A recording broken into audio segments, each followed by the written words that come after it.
हे guys, welcome to my new blog. तर आज मी म्हणतोय की बाहेरचे चिप्स खायचे नाही, ते किती घाण असतात. म्हणजे हेच नाही, दुसरं पण असतात. तर आज मी एक तुम्हाला एक्सपेरिमेंट करून दाखवतो, तर तुम्ही पाहू शकता. हा, तर तुम्ही पाहू शकता. हे पहा.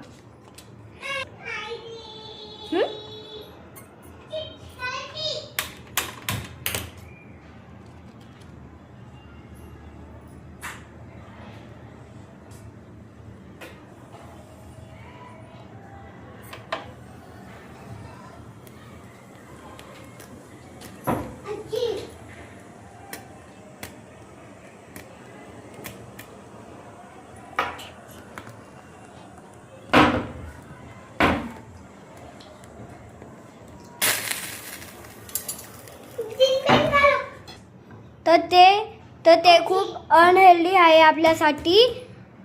तर प्लीज आपल्या बाहेरचं खायचं नाही, ते अनहेल्दी असतं. Thanks for watching. बाय.